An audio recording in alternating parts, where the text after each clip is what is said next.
welcome. Check to make sure I've got everything streaming here. It's supposed to. All right. Okay, so welcome. Today we're going to be talking about the cost of delay. I see we've already got some interesting things going on in the chat about the cost of delay. So look there. Let's see, my laser pointer remote gets used to exercise the dog, and so I had to go looking for it here really fast. Okay, so today we're talking about cost of delay. Let me just run through what's coming up. That's the discussion for today's cost of delay. Next week, we're going to be talking about the first moonshot, looking at agile principles that were used in the first time the U.S. put a probe on the moon. We often think of space exploration as being very waterfall. You build everything, you launch a ship. But it's interesting. The first Ranger missions, their first goal was to just see, can we get a probe to hit the moon? And they incrementally built up from there until we got some really good pictures back from it. Lots of failures on the way, but it was very much the Ranger moon missions were very similar very similar to a lot of software projects where there's lots of unknowns and uncertainty, and you have to approach it in a very iterative way. So we'll be talking about that next week. And that's going to be a short 30-minute thing. We're going to compress down to 30 minutes. We'll see how well I do at hitting that time. Let me mute everybody here, just to make sure nothing unexpected happens.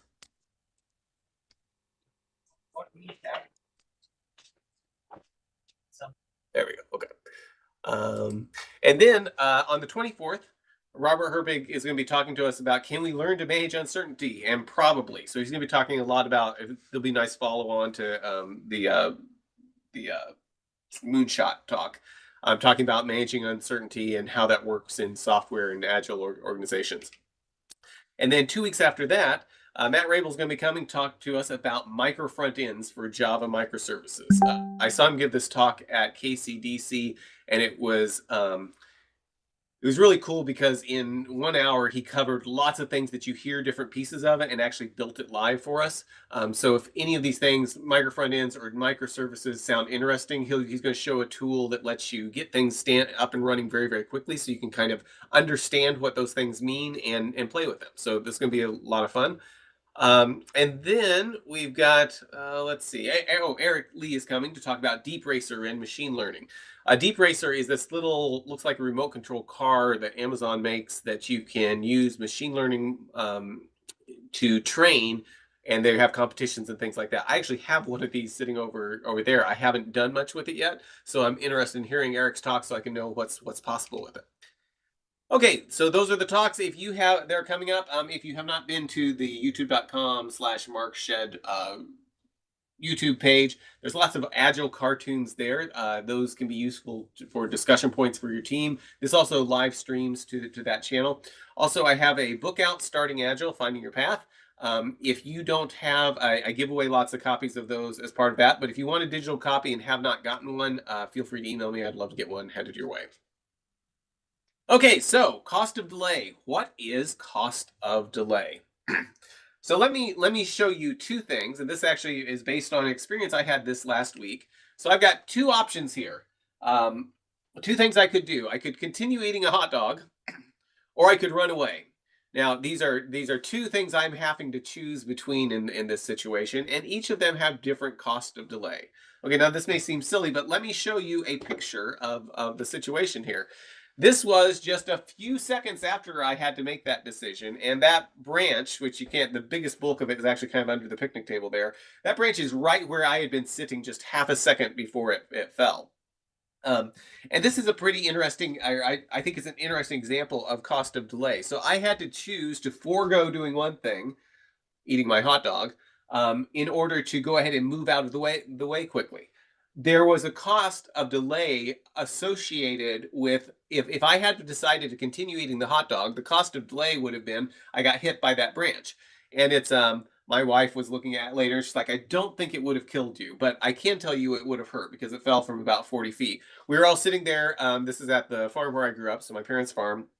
We had just roasted some hot dogs. We're sitting around talking, and started hearing this cracking noise, and wasn't really sure where it was coming from. And so I jumped up and moved out of the way. Fortunately, moved out of the way instead of into the way, and then this thing came crashing down. My parents are now going to try to get that tree trimmed. The branch, we're not really sure why it broke. The branch looked like it was in pretty good shape, but anyway, it was from way up there. But this had a couple interesting things related to this talk. So one was, had I decided to just go ahead and eat my hot dog and I prioritized that, there would have been a cost associated with that. In this case, getting hit. The other thing that I thought was important here is knowing what the right thing to do in this situation wasn't extremely clear. My mom was sitting a little bit just kind of off screen in one of those white chairs. She ended up not moving at all. But had she decided, hey, something's happening, I need to do something now, and she ran toward me, um, that action would have actually been worse, right, than just sitting there. So we're going to be talking about some of these things, not hopefully not related to dodging trees, but more related to software. But what I want you to take away from kind of this is thinking in terms of, you have to know that you're doing the right thing, and you have to make sure that you're not prioritizing something that's low value to you, um, over something that would be very, very high value. So if I prioritize eating my hot dog over getting out of the way out of the branch, that is going to have a very large cost associated with it. In this case, could have been a trip to the ER, or maybe worse, or maybe I'd be fine. My dog was actually sitting at my feet right there, and she got out of the way too. She just saw me running and was like, "Okay, I need to move. I don't know what it is." Um, anyway, cost of delay in something that happened this past week, and I see somebody said that they would have been crushed. My reactions usually are pretty slow, and so I'm very thankful. I was blessed to get out of the way before that came down, because I think I was the only person that was really in the danger zone for where it was going. Okay, so how do you prioritize work? Okay, we'll switch from talking about dodging trees to how do you prioritize work. So this is poll everywhere. You can do it from your phone, or it should pop up in WebEx. If it doesn't for some reason, I'm going to throw a link here. You can also just type this in, or you can send a text message to it. So the question is, how does your team prioritize work? Do you do it based on return on investment, like thinking in terms of, we're going to work on things that have the greatest return on investment? Do you do it based on the cost of delay or some form of that? Is it prioritized by WYTL, or whoever yells the loudest? This, I find, is very, very frequently the way things are actually prioritized, even if supposedly there's a different method. Or is it just the most senior person? We do whatever the most senior person wants to do. And this is just what your perception of how priorities work. There's no right or wrong answer here. This isn't going to go back to your organization. But it looks like there's a wide range of things. It looks like about half of us are saying it's actually done based on the return on investment. And we're going to look at some of the reasons while that can be a good thing, where cost of delay return on investment might lead us to do some things that are different than what would happen if we're really thinking in terms of cost of delay.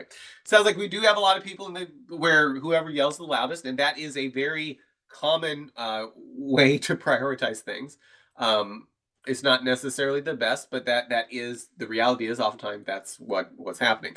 And one of the more interesting things I've done with coaching on teams is trying to move from an organization that is based on whoever yells the loudest to trying to build enough trust within the organization that we can do things based on whatever's going to be most valuable, including things like the cost of delay, without people feeling that they'll never get what they want if they don't just continue to yell louder. So this is what your peers here are experiencing. Okay, so does your prioritization yield significantly better economic results than randomly choosing the next story to work on? So what do you think? I think we had some answers on this one. So the way that you're doing things is it's better, like if you were to just randomly choose the next story to work on versus what you're doing today, would you get better results with what you're doing today than randomly choosing? So we've got about 38% say yes. What I think is interesting about this is more than half of us are saying something that's, either no, or we're not really sure, or it kind of depends. And this is often, I think this kind of underlines a fundamental problem with business and management that we see in the world today, which is we're doing a lot of stuff that's really kind of hard to measure the results of. If an organization is really, really good at measuring the results of what they're doing and acting on that information, they can they will be in an incredibly good competitive position, because that's a really hard thing to do, and a lot of organizations do it poorly. So here's kind of where your peers are falling on this. So when we think of cost of delay, cost of delay is based on the idea that we have to be very clear that when we're choosing to do X, it means that we're choosing not to do something else. And oftentimes, this is lost. This decision is lost on the organization. Have you ever, if you've ever been in a situation where you've got a boss, or the way that things are being managed is everything becomes the top priority? Give me a thumbs if you've ever experienced that. Give a thumbs up that just you've experienced that. There's nothing, no second priority thing is being worked on. I have a friend that was talking about his girlfriend, and he said he described her as somebody that nothing minor has ever happened in her life. And what he was saying was everything, there was nothing that was less important than anything else in the way that she was, at least his perception of her. And we've probably all worked in organization or worked in situations where everything is the most important thing that we could be working on, which means nothing becomes the most important. I worked with, did a lot of stuff kind of in the personal productivity space years ago. And one of the big things I encourage people to do is, if they're in a situation where their boss kept dropping in with the most important thing they could be working on, is actually put it up on a board. This sounds very much like Agile, right? Have it up on the board. And when the boss comes in with the most important thing, hold it up and say, okay, write it down, say, hold it up on these things. Here's the last 3 things you said to work on, and I'd love to work on any of these. Where does this rank? Does this outrank these, or should I do these other first? And make it very, very visible, and very much forcing a decision of saying, if I choose to do X, it means I'm choosing not to do Y and Z next. Y and Z may be very important. I'm going to get to them sometime. They may be the next most important thing we could be working on. But I'm making a decision by prioritizing X that something else isn't going to happen. What cost of delay says is we better be very clear that the cost of deferring Y and Z is less than the value we think we're going to get from X. The cost of me finishing my hot dog, or the value of finishing my hot dog, would need to be higher than the cost of getting hit by the tree. In that case, it wasn't. Unfortunately, I moved. The value of completing X versus the cost of not completing Y and Z. And so this type of thinking and trying to create these types of decisions, and making sure that we're actually looking at the whole picture of what we're deciding to do. If I'm choosing to invest in this, I'm choosing not to invest right now, at least, in this other thing, and making sure that we're not ignoring the cost of what we're choosing not to do. If we prioritize poorly, it will produce dramatically worse results. So cost of delay can it was going to show up in a couple different areas that we're going to look at. One is cost of delay in story selection. So when we're looking at story, customers asking for these 3 things, there probably is some cost of delay associated with, if we give them this one thing they asked but defer this other thing, if that other thing that, they asked for A, B, and C. Well, A is really exciting, so we want to work on A. But B actually has some implications that if you don't do it, you will get sued because you won't meet some government requirement, and you're going to be put out of business. The cost of delay on B is really, really great, and we need to make sure that's factoring into what we're deciding to do. And then we're going to be talking about the cost of delay in capacity planning, which I cover this more in the talk where we look at working with external teams, and how to think about teams working together and working with external services. But when it comes to looking at how we plan for our capacity, the cost of delay needs to be a factor in that. Like thinking of, we don't want anybody, if we look at it and say, okay, there's one person that can deploy our code, and we don't want them to be bored. So we're going to make sure that they're busy 8 hours a day. They've got something to do every single 30 minutes. They're deploying something like that. But so we make the capacity around keeping them busy, rather than building the capacity around what's the cost of delaying the teams that are waiting for that service. We'll look at that in a minute. Okay, so a simple way to calculate cost of delay, a calculation that gets used a lot to look at cost of delay, is the weighted shortest job first. So we'll have a story where we say, okay, story A will take a duration of 1. This could be 1 day, 1 week, doesn't matter, just duration of 1. These are all measuring the same thing. And the cost of not getting that done is 10. So we might do something here and say, divide the 10 by 1. That gives us a weight of 10. Story B, on the other hand, is going to take 3 units of time. But the cost of delay on that is only 5. So that gives us a weight of 1.6. And we can go on and do that. This is a way for us to prioritize based on the cost of delay and the amount of time it will take to actually complete. Because we've got something down here that will take 10 units of time to complete, but the cost of delay is very, very low. We don't want to do that before we do this thing up at the top that's going to cost us a lot if we don't get it done. So let's let's look at some examples of kind of how that would play out. A Basecamp is a tool produced by 37 Signals. I think they actually changed their name to Basecamp now. They produced this tool that would do for project management. And this was probably 2003, 2004. One of the big things that they were known for, so that one of their developers is the person that invented Ruby on Rails. So that's kind of where they come from. But one of the things that they did with Basecamp that was like a really big deal is, you know how when you go in and you change a value and it kind of highlights it in yellow and then fades? That was something they came up with or at least popularized, and that was a really big deal, which saying it now sounds so mundane. But, 20 years ago, that was a very, very big deal. Anyway, Basecamp. They when they launched with a 90-day trial, if I remember the numbers correctly, and I think it cost about $15 a month. So they were launching this service. It had a 90-day trial, and it cost $15 per month. So the cost of delay of the billing functionality, because when they launched it, I took the team I was working with to Chicago, and we went to their offices one time and kind of got a little bit of a tour of what they were doing, and they kind of walked through their approach to software development. And one of the interesting things that they told us is that when they launched the product, they did not have a way to bill. They couldn't actually bill anyone. Because there's 90-day trial, maybe that wasn't so big a deal. So let's think about this. Say, what is the cost of delay of billing functionality? Well, let's go ahead and look at it on our graph here. So let's say they launch in January. In January, they've got 10 customers. And so there is a cost of delay of not billing those customers. And then in February, they've got 100 customers. In March, 1,000 customers. In April, 10,000 customers.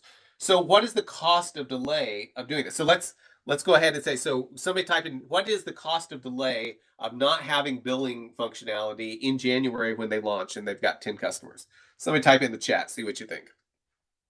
150. Okay, so 150 sounds like the right answer, right? Because we've got 10 customers, it's $15 each. But keep in mind, there's a 90-day trial period. And so that has to be factored in as well. So the 150, eventually those 10 customers are going to be, if we were not able to bill them, will cost $150. But for day one, first month, it's actually going to be 0. And in February, what's the amount? Well, in February, the amount would still be 0 because we're still within the 90. Then we get to March, still going to be 0.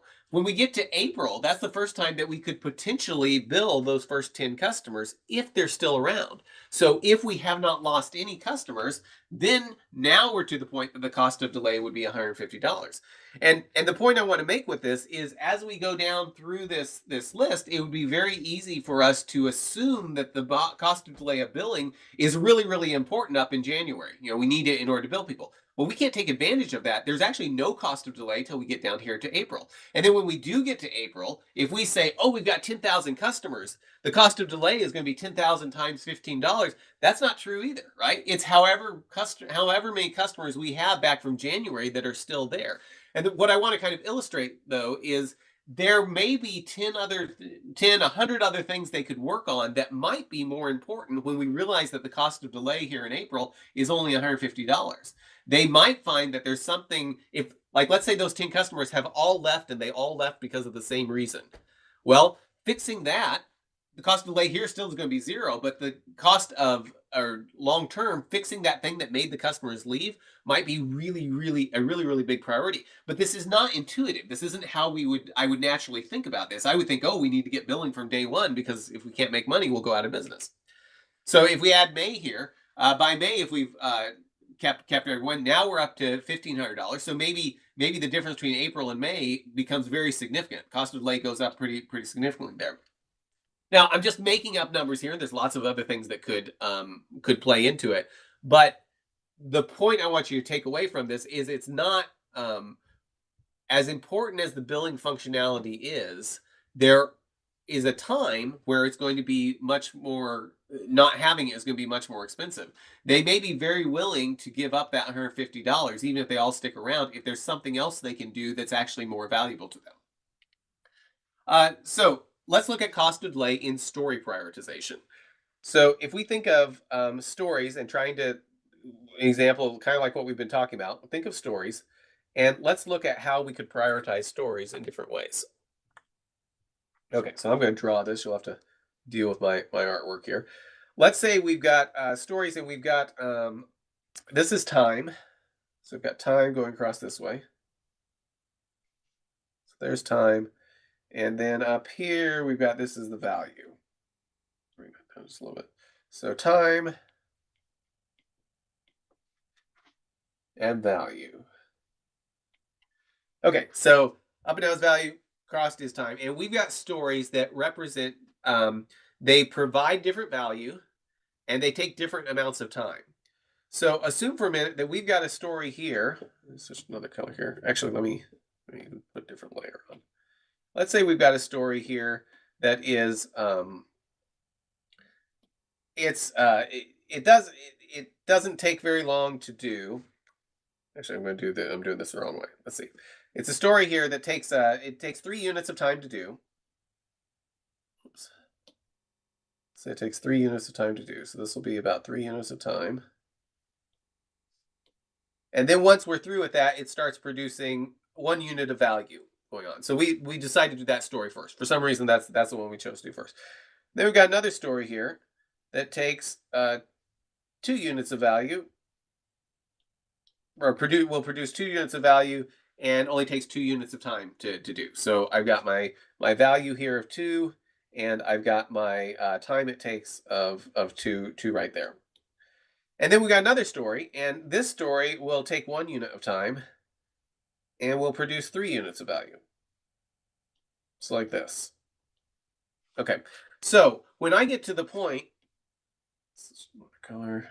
When I get to the point right here, this story is going to start producing, I'm going to draw it out here, 1 unit of value for every unit of time.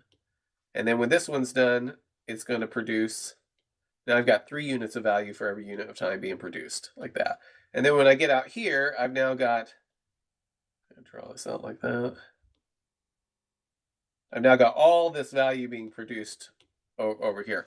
So I can look at this and say, okay, by the time I finish all these stories, I'm going to get 1, 2, 3, 4, 5, 6 units of value for every unit of time that passes. Okay, so that's one arrangement of these stories. So now let's look at all of the stuff over here on this other side, though, is the cost of delay, or how much it's costing us to defer.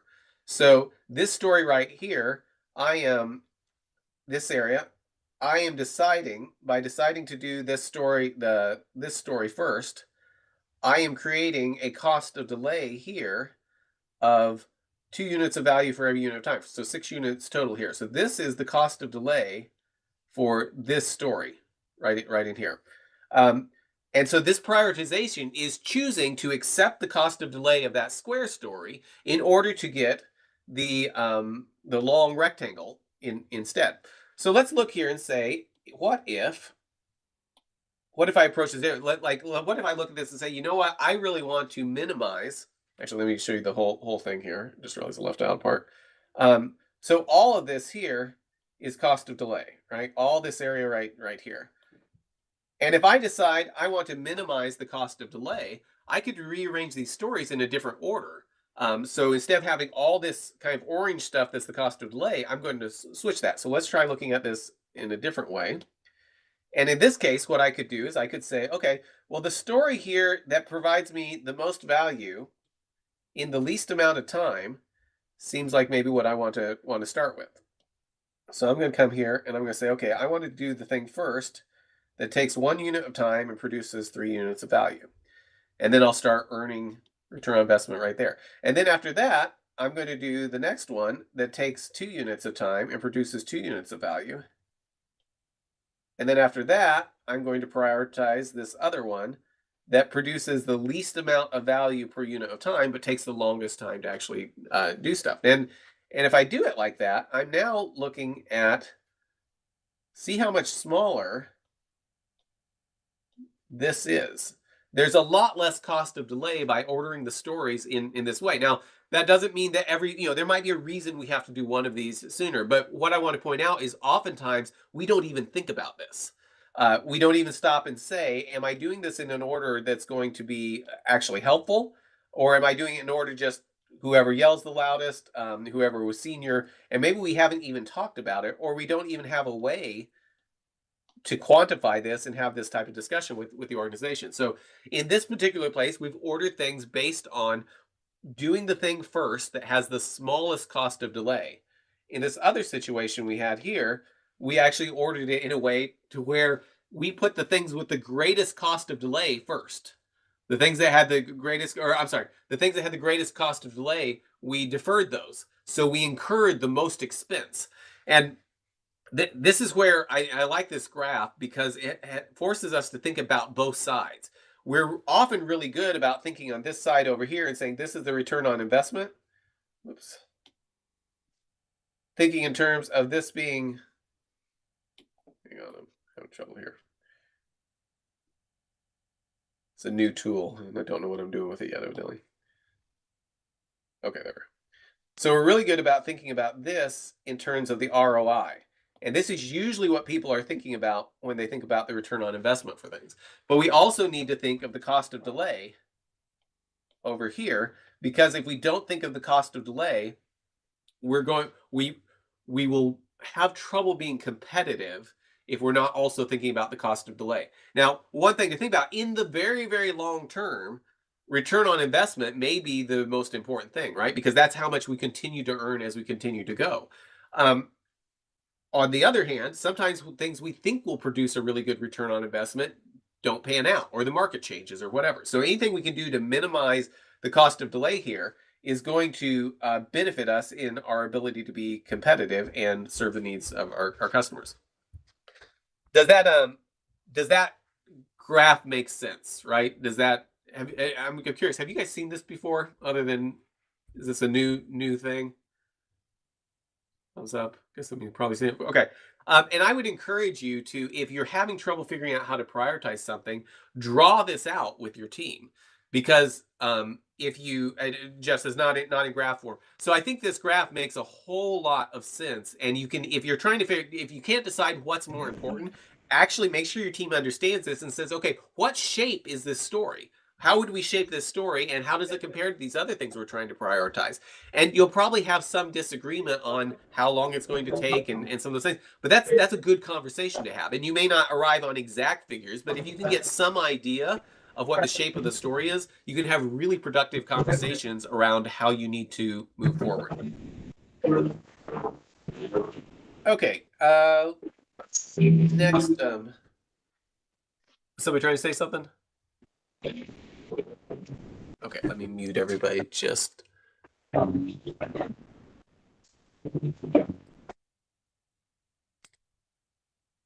Okay, I see a question. Does the value effort pick largest always solve this correctly? So keep in mind, we're not necessarily just picking the largest thing here. We're picking the one that will take the least amount of time and produce the most return on investment, and produce the most return. So just because something's bigger, we could have a story that's a lot bigger but takes a lot longer. Yes, dependencies as well. You do need to keep those in mind too, because you may not be able to do it in this order. But if you have a conversation about it, that's still probably better than a lot of organizations do. How to help product management to identify each feature capability. So, okay, so and how do you do this if you've got hundreds of initiatives per year? This can be the graph I showed you earlier that uses weighted shortest job first is a very useful thing. If you actually can really quantify things well, that's a very good way to make decisions. I find for a lot of stuff, if you can just get people thinking about these things, you'll solve 90% of your problem with 10% of the amount of effort. And you may not have a good way to quantify it. So good question here. How do you go ahead and quantify or deal with product management on this? What I'm going to suggest is if we're able to really get our story sizes small, and if we get really, really good at that, this becomes a whole lot easier. If we're dealing with long-running stories, things that are going to take a month to deliver versus where everything usually we can deliver an increment, or we can deliver something all the way through that the customer can use in 2 to 4 days, and we're prioritizing those things. It's a lot easier because you're not dealing with something that just is going to take a long time. So if you can get your story size down small, then you get to the point where the time value of how long it's going to take to do everything is about the same, and then you can just focus on the values. That's one way of thinking about it. Now you may not be able to do that always, but that can be a useful goal to try to do. Okay, so let's look at another thing here. So let's say we've got things that the green is going to represent things that have a really low cost of delay.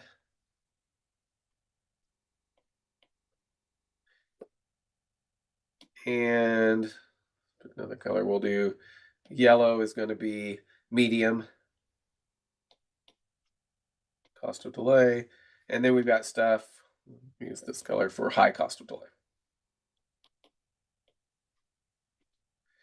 So here's an example. I actually just went through this example with somebody yesterday. I was working with a large bank, and they came and they needed something. This was before COVID. They had their internet site, and they were wanting to have a way of showing messages at the top when you logged in the internet site. And they had a lot of really, really good requirements. The person that put the requirements together had done an excellent job. So they had a very, very well thought out list of things they wanted to do for this notification. And it was all very high priority. So this was in intranet portal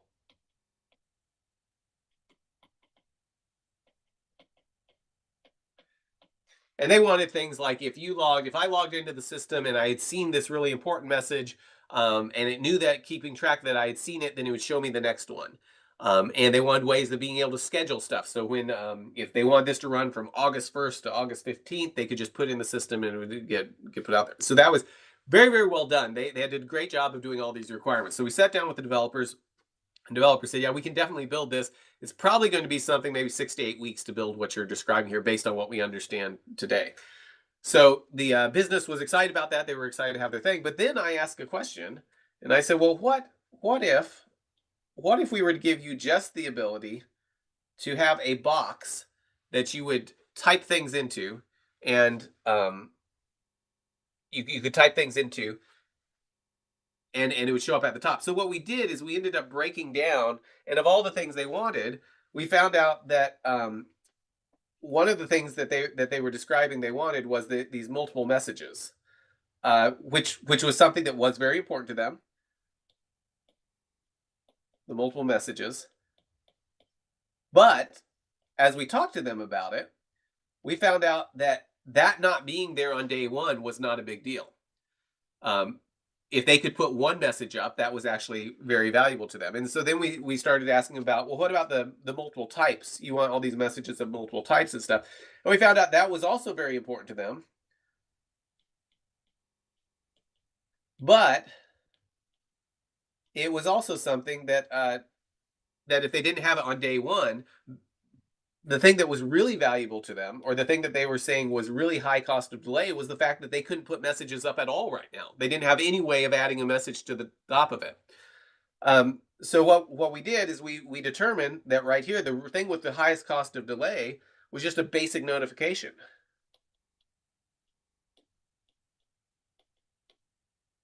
So what we had done is we had taken this over here, and we had broken it down into pieces and determined that each of those had a different cost of delay associated with it. The fact that they couldn't send multiple messages, yes, that would be nice, but that was nothing compared to the delay of having to wait 6 weeks before they could send a single message. And this was right as COVID was kind of starting to take off. And so one of the things they were wanting to do was provide notifications so people could know if things were going to be shut down or if there were different requirements for them with masks and things like that. So by breaking that down, we were able to identify that not all of these things were as valuable. So when we identified that, the developer said, well, what if we just give you a box? You type something in it, and it shows up at the top for everyone. And the business said, that would be great. I could use that. If I had that today, there's a message I would put in it today that I need to send out. So high cost of delay because there was a need for that today. The developer said, okay, well, instead of 6 to 8 weeks, we can probably have this for you tomorrow or the next day. So 2, 3 days later, they had this capability and started using it. And what was interesting is, so we were in that meeting, we're showing them how it works, and they're really excited, and everybody's really, they hadn't ever had anything turned around quite that fast. So they're very excited about being able to start using it. And I was like, okay, so what's the next most important thing? Is it the multiple types? And they said, oh no, that's not. We really want the multiple types, and we want the multiple messages and things like that. But let's see if we can do this process to this other thing, because you've solved the thing with the greatest cost of delay here, the thing that was really, really valuable to us. Here's this other story that we didn't think we'd be able to get for a few months. Do you think we can try to do this same process and break down just the piece that's the most valuable on this? So as far as I know, when I rolled off and went to another project, they had never built these other pieces because they never had enough value versus the time they would take to make them more important than the other pieces that they were working on. So the question of how do you deal with this with product management, I think this is a good example. It required a lot of back and forth. There was a huge backlog of everything that they were doing, and one of the things that's required in this is to be willing to say, hey, this may never be the most important thing, and that can be a difficult sell sometimes for people. But when the business starts actually experiencing getting things and then having to choose between the other, do I want the next piece of this or do I want something else? You end up with very, very happy customers, even if they're only getting a fraction of what they originally asked for, because the fraction you're giving them is the piece that's the most valuable to them. And they can, if they're always in charge of saying what they want next, it lets them drive things based on the business value that they're getting from it. Okay, yes, there's the link. Thanks for sharing that, Jude. So let's go back here and let's look at kind of how cost of delay plays out. There it is. Okay, so we can have a cost of delay that looks something like this, right? Over time, as time increases, the cost of delay just gradually goes up. So this might be if I leave my water running. You know what? I may have just left. I used that as an example. I don't know if I turned off my water last night when I started watering a flower bed. I'm going to check that when I'm through with this. If I leave my water running, which I may have done, over time, that cost just keeps going up gradually, right? It's not like it's zero and then it jumps up. So this is one graph of cost of delay. We can also have things like this. This might represent the cost of delay of moving out of the way of a branch that's falling on you, right? Until the branch falls, there's no cost at all of just sitting there until bang, you're in the ER. So there's a big cost of delay, but up to that point, there's no expense associated with it. We can also have things like this. This might be the cost of delay of investing in your career, right? If you defer things that will allow you to be better at your career, the cost to you in terms of job opportunity, stuff like that, will probably be exponential over time. Or another example might be not fixing security issues in your software, right? It gets worse and worse, or maybe technical debt is a better way. It slows you down more and more because you're delaying that, and eventually, it's just exponentially getting worse.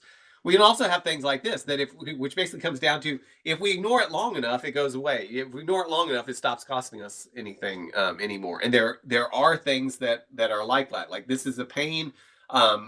And it's going to get worse and worse and worse, but then eventually it's going to level off and it won't matter anymore. And you've got to make a decision. Is that more important than other things we could be working on, or should we actually invest in trying to deal with this particular issue or story?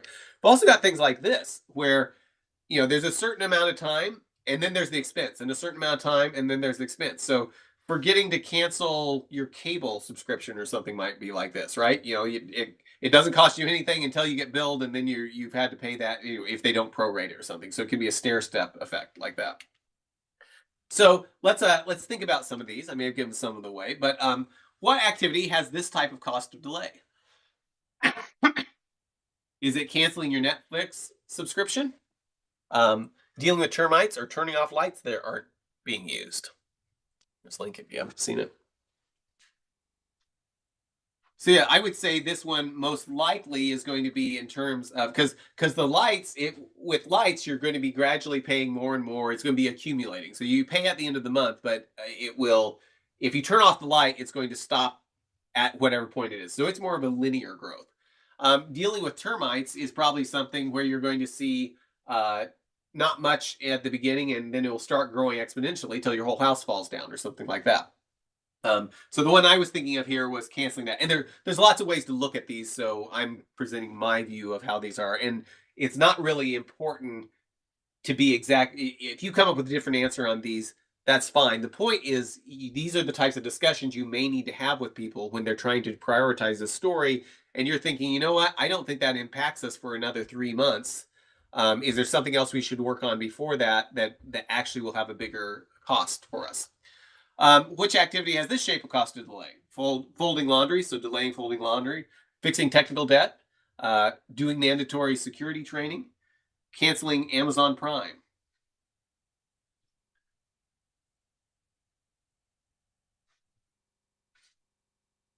So Amazon Prime is probably going to have a if they don't prorate, I don't know if they do, more of a stair step to it. I would assume.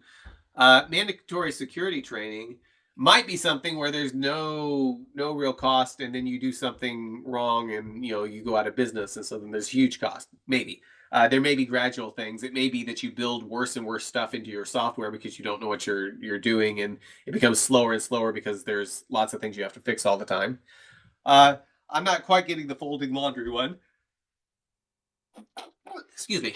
But maybe yes, maybe it's something you don't fold your laundry and put it away, so it becomes increasingly more difficult to find socks, and nothing's ever matched up on your socks. I'm of the opinion that you should throw away all your socks and just buy, a bunch of the same type that are black and a bunch of the same type that are white, and then like it's really, really easy to match. You can just throw them all in a drawer and you can, just look for the color. But the longer it sits, the more it wrinkles. Oh, okay. Yes. Good point. The more it wrinkles, the more time you're going to have to spend to iron it out. And if it sits there for 100 years, it might be nearly impossible to iron. So, okay, I can see that. Like I said, the point is to get us thinking in terms of when we're looking at a story, what is the shape of the cost of delay? Okay. Which is this one? Updating software dependencies, scuba diver surfacing to refill their tank, or balancing your checking account?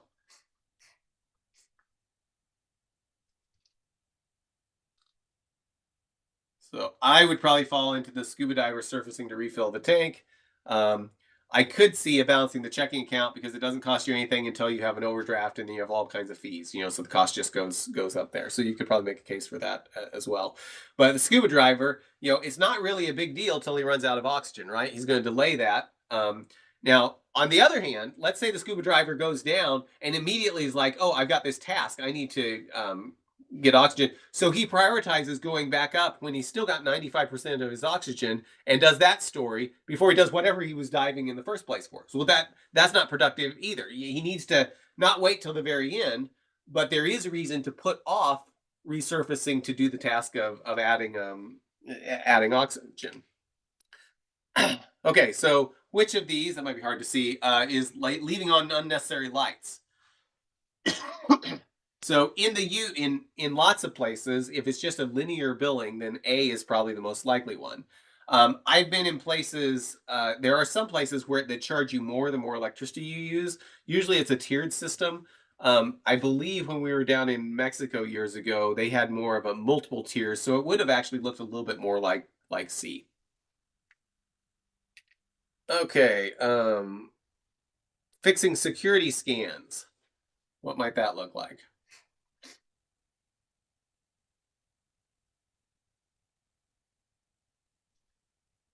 Okay, and I think you could make a case for B or C. So keep in mind, the point isn't to get a particular answer on those. The point is to just make sure that we are thinking about, are we deferring something? Are we deferring the wrong thing? So let's look here. I'll go through this kind of quick. If we start thinking in terms of, so we've been talking a lot about looking at how things happen at the on story selection, but let's talk about markets as a whole. So I've got some friends in town that run a business that's kind of in a little bit of a niche that's going to be a little bit of a fad. They sell hair bow supplies and stuff, and there's evidently a big market. Maybe it'll be around for a long time, but let's imagine that it's something where there's a fad and it kind of hits a peak, and then it will probably go down. Now they're doing a good job of diversifying, so I'm sure their business will be around beyond that. But just looking at the hair bow market and assuming that it's more of kind of a fad type thing, we could look at it and say, okay, so let's say it looks something like this, right? So, and they take this approach and they get to this point and they start, and then they're able to capture all this value. Well, that would have a cost of delay associated with it, whereas if they started earlier, they might be able to capture this, right? This part right here. And the point being that late entry to the market in this case, or the red, has a cost of delay associated with it, where they could capture more of the market if they started sooner. I think, from what I understand their business, they were able to get into this at just the right time, and it's been pretty cool. Let's see. Why do we think prioritization frameworks and formats are not used? I think one reason they're not used is because people don't understand them. Like the graphic I did of those blocks, I think that shows you in a way that's easy to understand what a lot of prioritization frameworks are trying to do. But I know when I get in things and they're just using numbers, I love numbers, I like math, and most of the time I have no intuition for what is actually happening with it. So this would be late entry to a fad-based market. Could be this one. Well, let's look at some other possibilities here.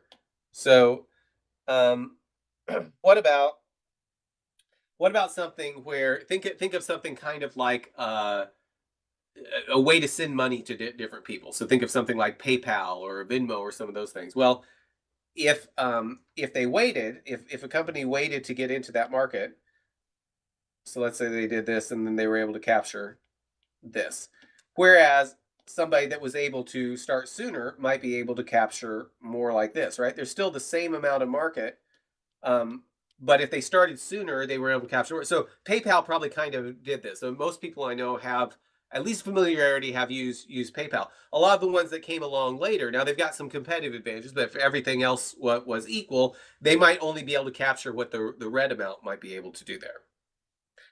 Another potential graph we might see here would be something like this. So let's say I live in a rural area. So let's say that somebody comes in and starts a company to provide internet access. And so their graph looks something like this right here. They waited to come into here. Well, had they shown up 3 or 4 years earlier, the graph might have looked like this. But there's still the same amount of, if it's in an area that no one else is wanting to compete in, there's the same amount of people that they can sell to here. It's not like they're going, so just this area here is all the cost of delay of waiting, and it might not be significant. They may find that that particular area is better not to get involved in until later. And point here is that you can use this stuff for a lot of just kind of business decision making. Okay, so question, let me switch back to this, let's see how we're doing on time. There is an expensive shared resource that each team needs for only 30 minutes per day. How many teams can reasonably be handled by each instance of this resource? Okay, so it's a person, let's say it could be, there's some resource, only need it for 30 minutes per day. How many teams can be reasonably handled by each instance of this resource? So in other words, we're going to, at what point of these numbers do we need to add another resource here?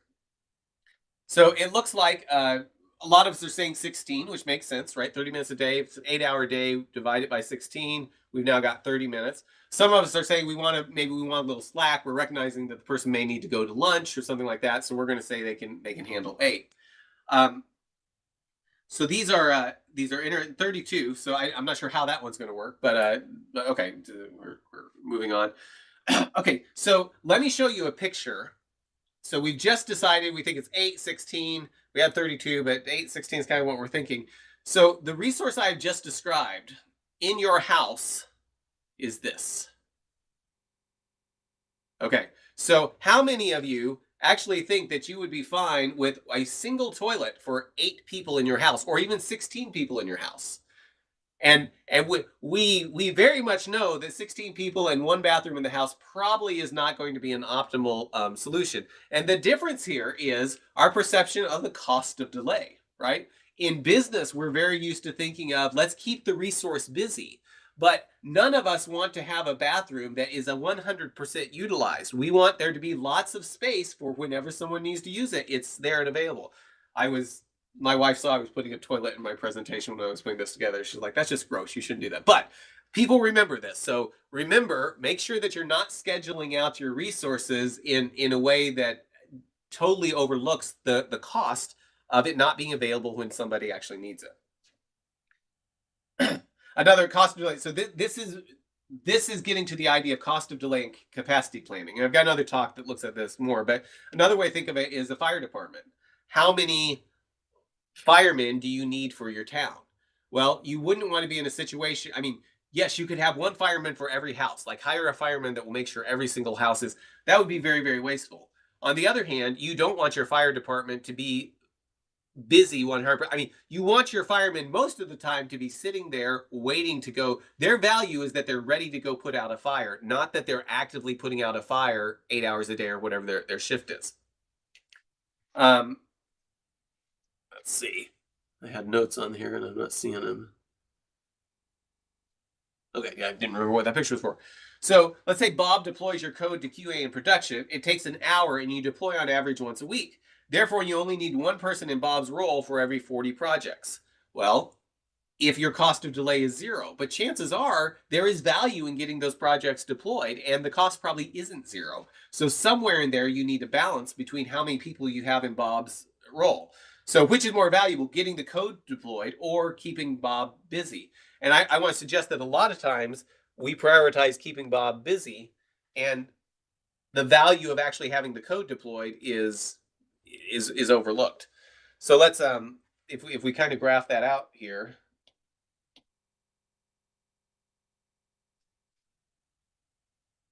And it's actually I need a new. So in this case, we've got here's the cost. Oops. We'll just call it dollars. And here is excess capacity.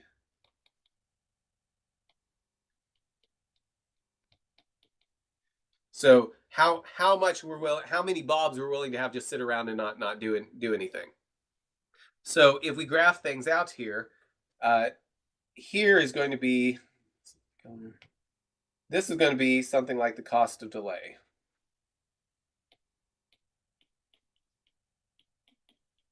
So the cost of delay here, so let's say right here is where we've got a Bob assigned to every single team, right? You know, he's just they're waiting for that 1 hour a week when he works. Or it could be we've assigned a fireman to every single house. You know, they're just there watching every single house.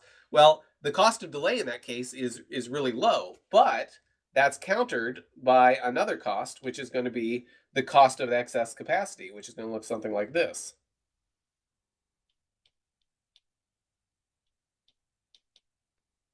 So the waste of having somebody just sit around not doing anything, which isn't necessarily bad. That might be valuable to us in some way, but there is a cost associated with that. So what you end up with is the way you need to think about it is kind of thinking in terms of the total cost is going to be something like this, right?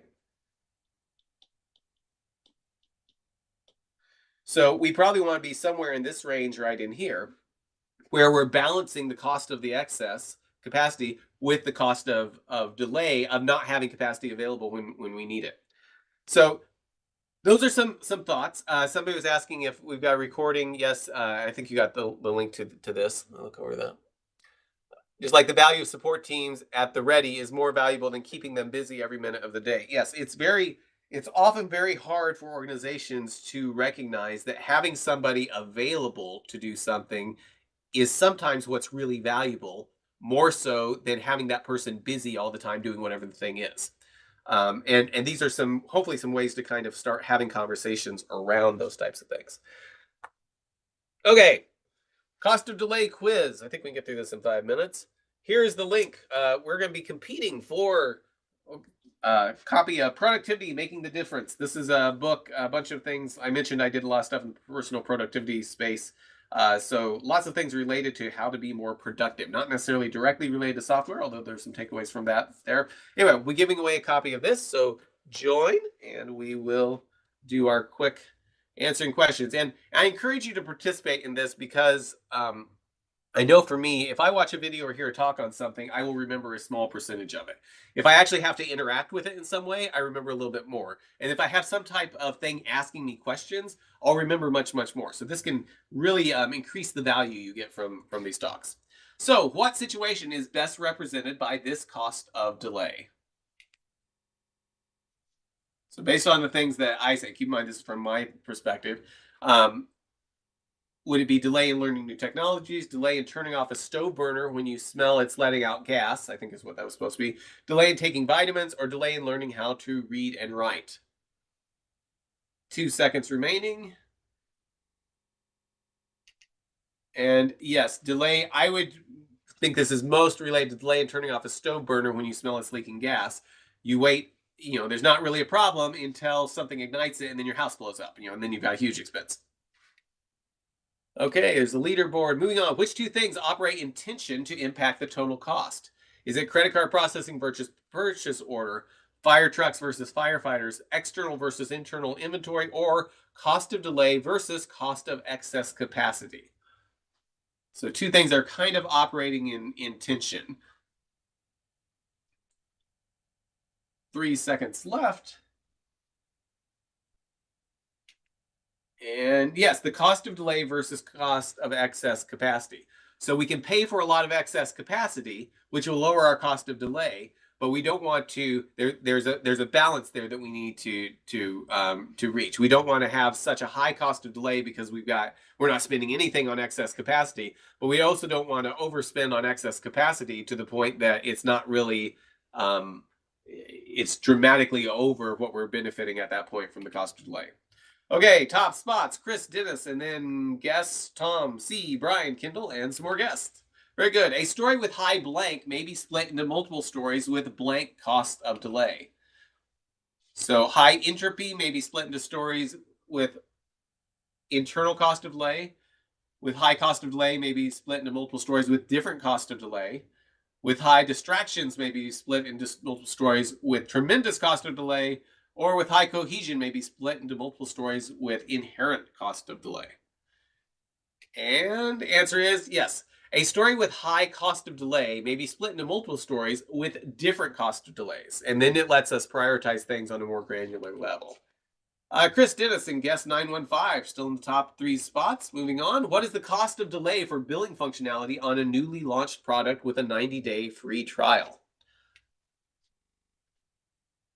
Billing functionality on a newly launched product with a 90-day free trial. So is it 0 cost of delay at 89 days, $150 cost of delay at 15 days, $450 cost of delay at 75 days, or $15 cost of delay per user per week? And yes, 0 cost of delay at 89 days. And the point of this is just make sure that we're actually looking at everything that factors into the cost of delay. The $15 cost of delay per user per week does sound right, but keep in mind we've got that 90-day free trial, so it makes it a little bit different. Okay, leaderboard still there. What cost of delay might this represent? Delaying to fix technical debt, particularly what did it represent when I was discussing it? Delaying checking your bungee bindings, or delaying canceling your cable services that you don't use, or waiting to replace your furnace filter. What cost of delay would have a stair-step effect like this? And answer is delaying canceling cable services you don't use. Interesting. That didn't look like it got anything. Okay, cool. Same leaderboard, I guess. How many more? Okay, I think this is the last question. Have you attended any of Mark's Lunch and Learns? Well, you probably have because you're here. So, okay. Yes, you shared the Lunch and Learn invites with your coworkers, or you're keeping these Lunch and Learns a secret. I can't remember if both of these are right, but you can choose the answer that you think I would probably want you to choose. Actually, I'm not sure why this one is here. I evidently copied something that wasn't supposed to be here. So let's skim through these real fast. Oh, it's not letting you do anything now. Okay, there we go. Okay, we got the leaderboard. Some of those questions I guess didn't count, but that works. So very good. So Chris, Guest, and Dennis, you guys own 3 top spots. If you want to send me an email address and your address, I will get copies of this book sent out to you. Oh, you can't see me now either, can you? I'll get copies of this book sent out to you. I'd love to get this in the mail.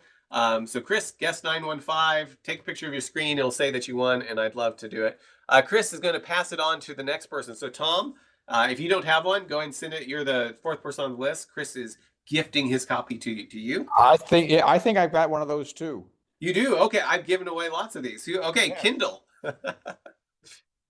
Kindle, if you don't have one of these, the title of the book is Productivity, Making the Difference. You actually can get it off Amazon as well. Okay, Kindle wants it. So Chris, guest 915, and Kindle, send me your email address. You can send me a screenshot of the leaderboard just so I see it's you. Send me your address and I will get it headed your way a little bit later this week. Yes, it's guest 915 with 3,844 points. Chris managed 4,000 points. I'm pretty impressed. Okay, next, mentioned that. Okay, one last thing. If you have a chance, please fill out the presentation feedback. I use this to improve stuff. So the name of the book here, let me just send you a link to the book in case you want to see it.